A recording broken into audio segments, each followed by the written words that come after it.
It's like the greatest hits, mashup, rip-off Temu collection kind of nonsense, all rolled into one for your favorite slop consumption.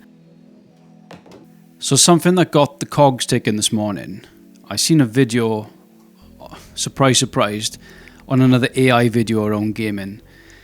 And this time it's about generative fakery of games, where it's an illusion of a game. So based on a model prompt, it's like generating real-time video that makes it look like a video game, but it gives you the potential to control it and whatnot. It's just still early days, but increasingly there'll be the latest thing with AI in games and in tech in general, right?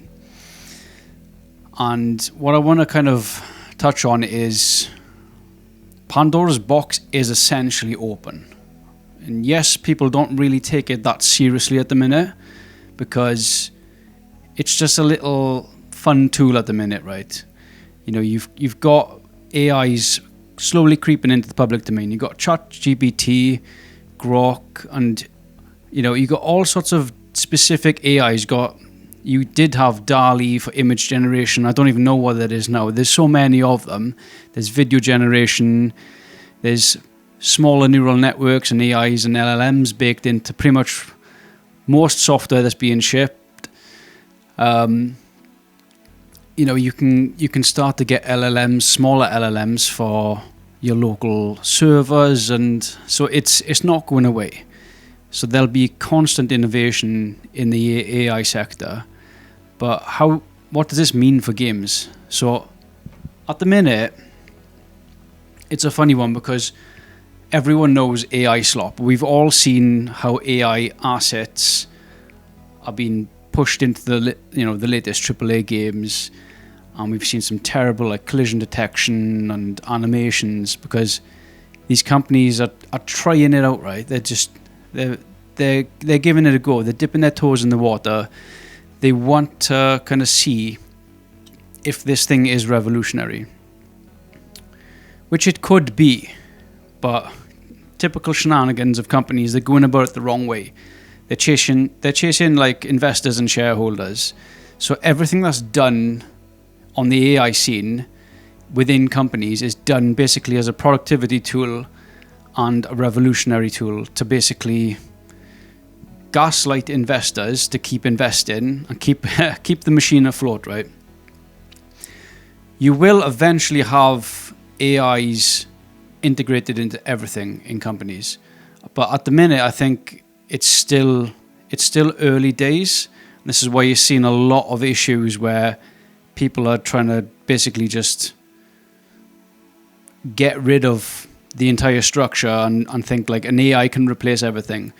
Maybe in the future that's how things will run, but it's still early days, right? So you've got like this backfeed of like propaganda, sales, marketing, you know, tech bros hyping up the latest AIs, which feed back into companies. Companies get FOMO, you know, and it's just an enshittification circle around AI. The bubble is constantly being, you know, it's like a huge circle jerk, really. So, you know, you've got companies that essentially, I'd say not force, but pretty much guilt trip their employees into using AI tools in the vein of productivity because the companies want to please the investors and they want to see if this tool can actually be as productive as this amount of people in this amount of time, you know, done by one person as a prompt, whatever. And they've had some success with it because they can generate some slop to the degree of it and release it. People will still buy it and consume it, and that's where we have the issue. So in future, I think we're going to see a lot of games come out that will be essentially fully AI, right? But we're just going to get used to it. They're going to get better, you know, the whole tech stack will be better, right? The assets, the engine, how AI will probably revolutionize its own way of creating games. So I think there'll be a lot of like fever dream type games where if you cast your mind back to like 1990s and early 2000s and you had like PlayStation 1 games, there's a lot of these PlayStation 1 games that were like, the devs went absolutely nuts, right?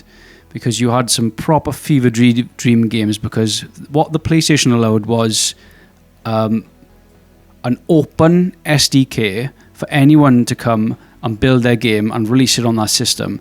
Beforehand, you had, systems like Nintendo that were highly regulated, right? They had to get approved by Nintendo. So what you saw on PlayStation 1, you had a lot of these games that were pretty much a fever dream. Like, these developers just went mad and did the most creative stuff they can do.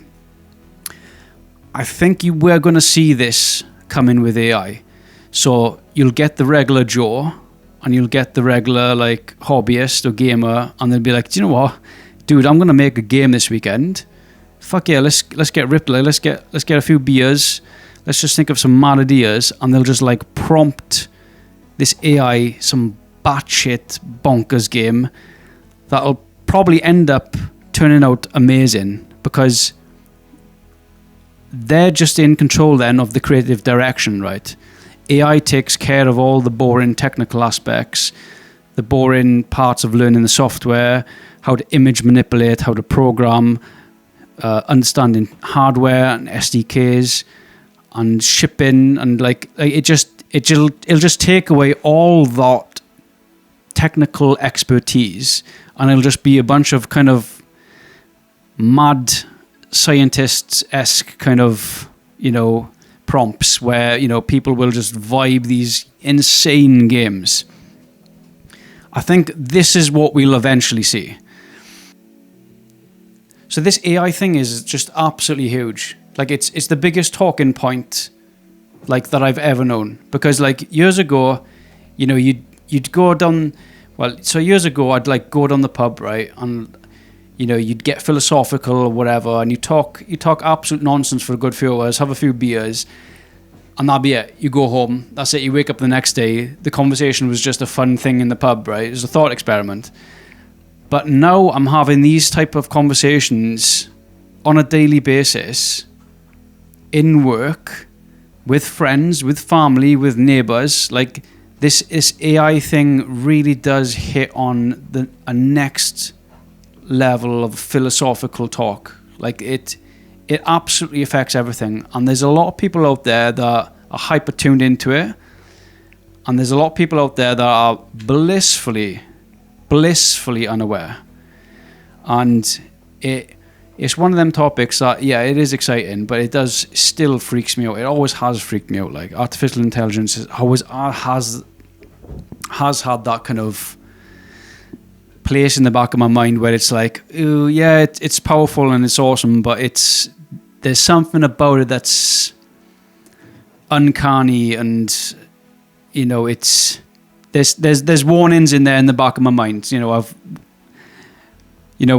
watched films like The Matrix, and there's all sorts of dystopian media that you can consume. System Shock 2 and HAL, and yeah, there's all sorts of kind of, it's embedded in our brains to kind of be wary of something that's intelligent, that's not human. And for me especially, it really freaks me out to a degree, but it's also really useful and helpful as well. But anyway, before going on an insane side rant about philosophy and the meaning of life,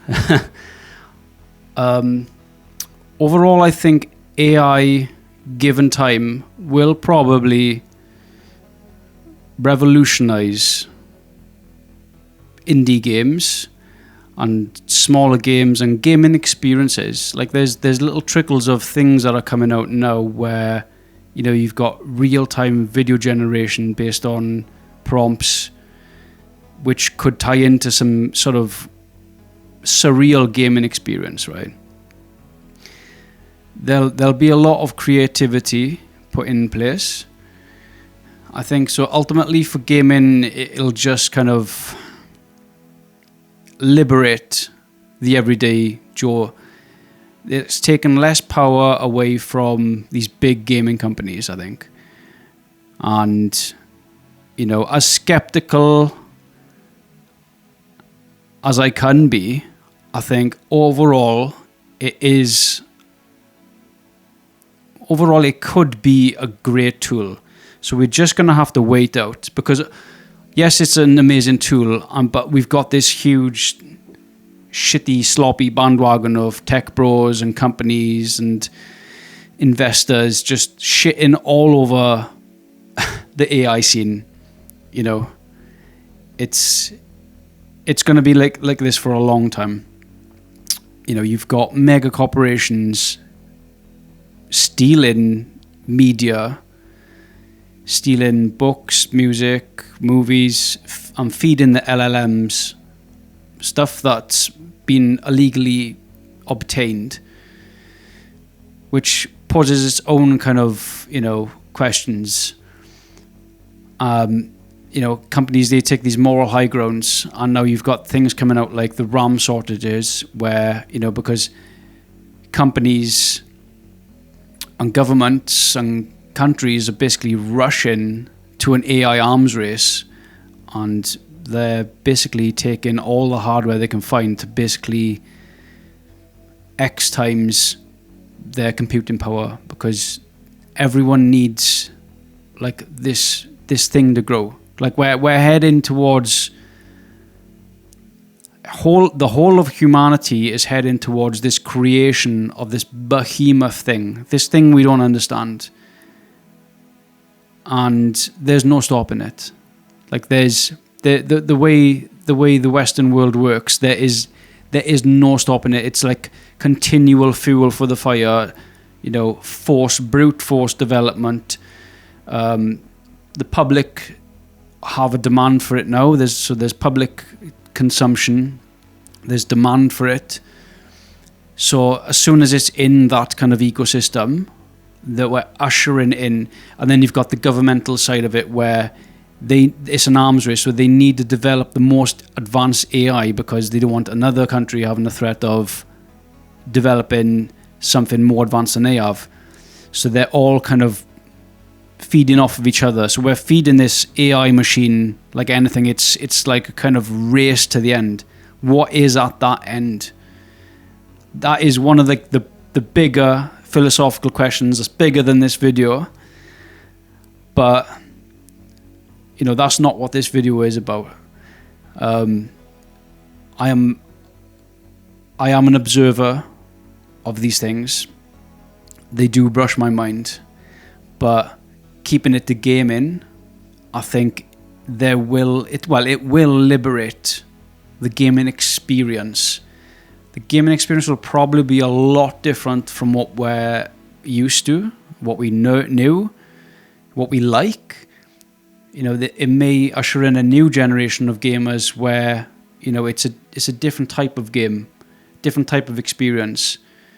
Because at the minute, all AI is doing is kind of imitating and mimicking what's already been made, right? It's like the greatest hits, mashup, rip-off Temu collection kind of nonsense, all rolled into one for your favorite slop consumption.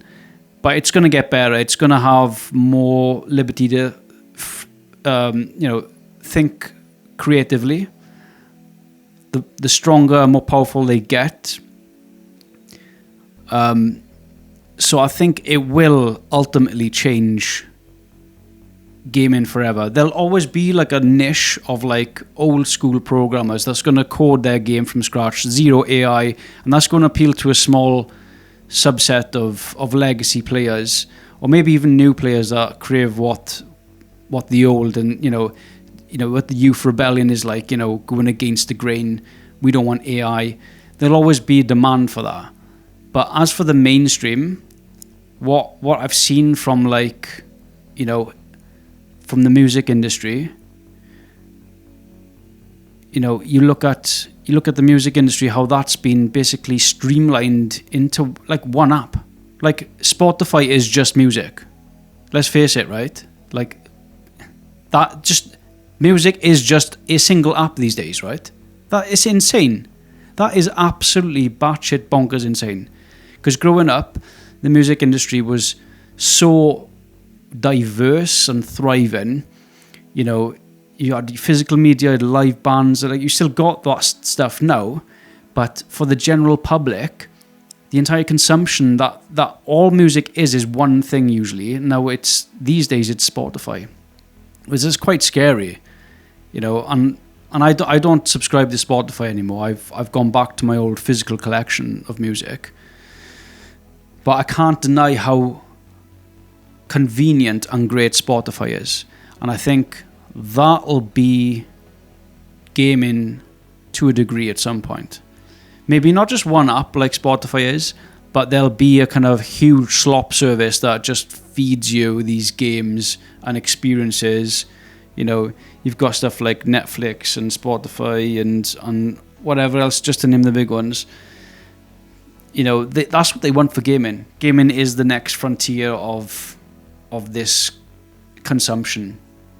So I'm going to leave it there. I think, you know, I've got this out of my system. Like, you know, I just kind of wake up one day, I kind of just wake up some days and I'm just like, you know, I just have a thought there and I'm exploring that thought and I'm like going around, you know, in and out, and I'm just kind of trying to riff around it and kind of see where I get with it. And sometimes it's nice to just like talk stuff out, because it's like,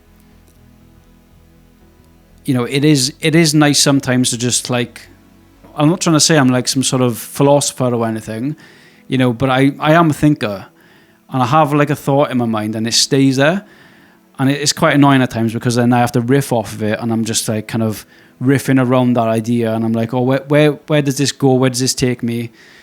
And I do get a little bit of insight from that sometimes, where I'm just like riffing around the bigger picture of stuff.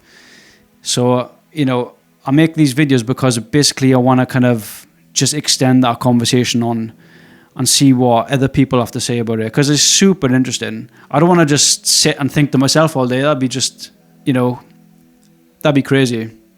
You know, so it's really a conversation that I want to just kind of ignite and continue, really, because I'm sure I'm not the only one who just like, you know, has the odd thought about these things. So yeah, I'm gonna leave it there for today. I've got food cooking, so I'm gonna have food and chill out with the family. So I'll catch you guys later.